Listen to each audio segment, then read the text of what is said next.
आपण माने प्राय समस्ते पुरी जाइथिबे जगन्नाथ महाप्रभु दर्शन पाई। आउ पुरी जिबा बेले बाटरे एक ग्राम पड़े जार ना हेउची मालती पाटपुर। पूर्वरु से गाँवर ना थिला पाटपुर। समय क्रमे एहार नाम परिवर्तन करागला मालती पाटपुर। आउ एही पाटपुर रो नाम मालती पाटपुर काहेकि हला जानतु। पाटपुर ग्राम रे एक गरीब परिवार रहउथले। जेउ परिवार रे थिले स्वामी स्त्री सेमानकर गोटिए पुओ एवं गोटिए झियो जार ना थिला मालती। पर बिलरे मूल लागी पुरुष लोकटी जेतिकी कमाए चारि प्राणी कुटुंब बिना कोनोसी अभियोग रे खुशी चली जाउथले। किंतु विधातार निष्ठुरता आगरे केते रथी महारथी माने मध्य हार मानती। मनीष तो छाड़ हठात दिने संध्यारे बिलरु काम सारी फेरिबा बेलकु एक नाग साप दंशन रे स्वामीर मृत्यु होईगला। भांगी पड़िला बिचरा स्त्री जनक। पुओ को सेतबळे 5 वर्ष आउ झियो मालती को 3 वर्ष होइथाय। कर्पूर सिना उड़ीगला हेले कना खंडिकत अछि। कुनी पुअर मिठा मिठा कथा और कुनी झियो मालतीर गुरुंडा चाली स्वामी को हरैबार दुख को आस्ते आस्ते मनरू पासरिबाकू चेष्टा कला स्त्री जनक। किंतु विधिर विधान के करिबो आन। बोझ उपरे नलिता बेड़ा परी स्वामीर मृत्यु को मनरू न लिभुणु सेमिति सर्पाघातरे पुअर मृत्यु हैला।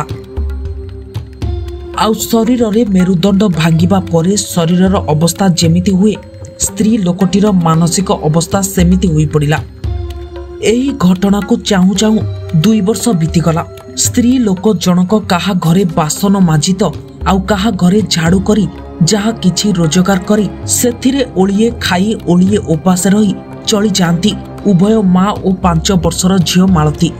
खूब जाक जमकरे 12 मासरे 13 पर्व पालन हेउथबा ओडिसा रे राखी पूर्णिमा बा गम्मा पूर्णिमा मध्य बाद पड़े नाही। राखी पूर्णिमार 2 दिन आगरु मालतीर सांग माने राखी किणुथले। छोट पिला मालती एहा देखी माँ पाखरे जाई अली करिला आउ कहिला, ए मालो मते भी पैसा दे, मु भी राखी किणबी।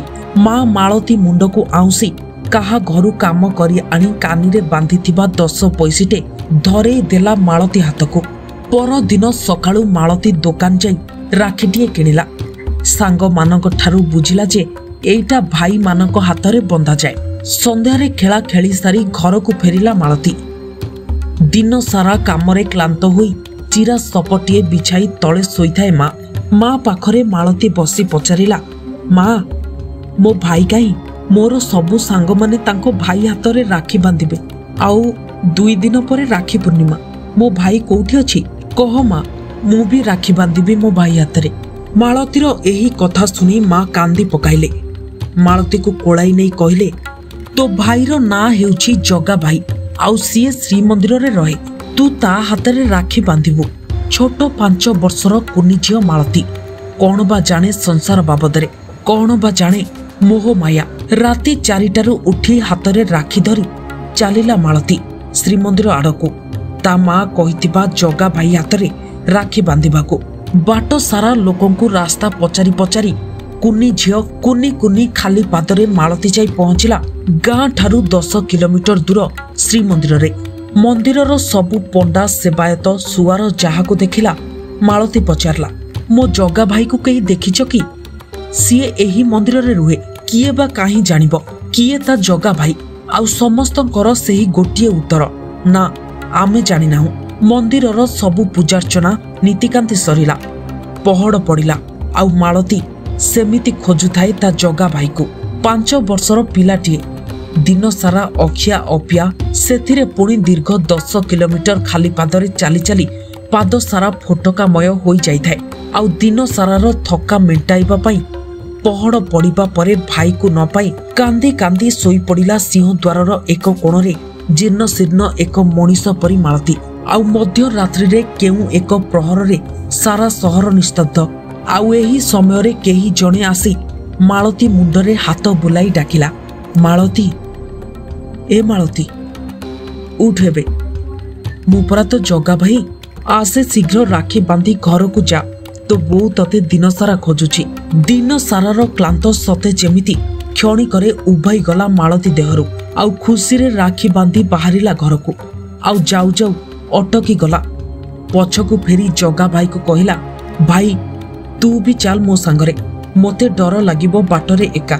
मालती मुह को चाही जगा भाई कहला, मोर काम अछि मु परे जिबी, तू एका जा, मु तो पछे पछे जाउची। जेतेबेले डर लागिबो तू खाली पदे कहबो, जगा भाई तू कोठी, मते डर लागुची आउ मु आसी पहुंची जिबी तो पाखरे। मालती खुशी रे चलिला आउ घरे आसी पहुंचिला। माँ मालती को पचारि बुझिले जे से मंदिर जाइथिला आउ ता जगा भाई हाथ रे राखी बांधी आसिला। आउ ए सब कथा झियो मालतीर मुहरु सुनी माँ किछि बुझी पारले नाही आउ भाबिले छोट पिलाटा जहा मन को आसुची कहूची। दिन सारा मालती को खोजी खोजी नयांत होई पड़िथिबा मालतीर माँ मालती को पाखरे पाई खुशी रे अन्य कौनसी कथा मन को पुराइले नाही। पर दिन भोरु अर्थात राखी पूर्णिमा दिन विश्वकर्ता महाबाहु जगतर नाथ जगन्नाथଙ୍କ पहड़ फिटा गला आउ समस्ते आचंबित होई गले, समस्ते आश्चर्य होई गले। राखी पूर्णिमा न हेउनु महाप्रभुଙ୍କ हाथरे राखी किए बांधिला खबर पहुंचला गजपति महाराज पाखरे। संगे संगे आसी मंदिर रे पहुंचले महाराज। सबु सेवायत मानंकु पचरा गला पहड़ पड़िबा परे किए आसीथिला मंदिर को। समस्तंकर गोटिए उत्तर, महाराज आमे केही भी जानि नाहु। अधिया पड़िले महाराज छामुंक पाखरे आउ स्वप्न देशरे महाप्रभु जणाइले पाटपुर ग्रामर मालती मो भौणी आउ से ही आसीथिला काली मो हाथरे राखी बांधिबा पई, हेले तमे माने केही भी तार देखा करैलो नाही मो सह। आउ रातिरे से सिंह द्वार पाखरे सोइथिला। मु बाध्य हुई निजे जाई पिंधिली ता हाथरू राखी। राजा बड़ पंडांक ठारू पचारि बुझी जानिबाकू पाइले जे काली जणे 5 वर्षर झियो आसीथिला, खोजुथिला ता जगा भाई को। समस्त पंडा पड़ियारी को धरी राजा पहुंचिले पाटपुर ग्रामर मालती घरे। मालतीर माँ राजा को देखी आश्चर्य होई गले आउ कुनी झियो मालती राजा को देखी भयभीत होई माँ को जाबुड़ी धरिला। गतकाली मालती मंदिर जाइथिला बोली माँ जानिथिले। मालतीर माँ सांगे सांगे जाई राजांको पाद धरी भूल मागी कहले, छामु मो झियो काली मते न जणाई मंदिर जाइथिला। छोट पिलाटा से जहा भी किछि भूल करिछि क्षमा करंतु प्रभु, आउ जहा दंड देबा कथा मते दियंतु, हेले मालती को क्षमा करंतु महाराज। महाराज को सहित समस्त पंडा पड़ियारी दौड़ी आसिले मालती पाखकू, पड़ी गले मालतीर पाद तले। कहिले, मालो आमको क्षमा करिदे, आमे तोते चिन्हि पारिलु नाही। स्वयं नारायण तो पई रत्न सिंहासन छाड़ी पळै आसिले बाहरकू, हेले आमे अधम तोते मंदिर भीतर को छाड़िलु नाही। मालो तू आम कोटी ओडियांक मौड़ मणिर भौणी, आमे तो दासानु दासर दास, आमको कोन क्षमा करिबुनी। मालती ठारू क्षमा प्रार्थना मागी समस्ते फेरी गले श्रीमंदिर को। आउ सेही दिन ठारू महाराज पाटपुर नाम परिवर्तन करी मालती पाटपुर रखिले। हेलो फ्रेंड्स, स्टोरीटी आपनको केमिति लागिला कमेंट बॉक्स रे कमेंट करी निश्चिंत जणांतु। आ सब बेले एभली कार्टून स्टोरी देखिबा पई चाहुतले जदि आपण बी न्यूज ओडिसा को सब्सक्राइब करनांती ताहले एबे ही सब्सक्राइब करंतु आ पाखर थिबा बेल आइकन को ऑल रे क्लिक करंतु।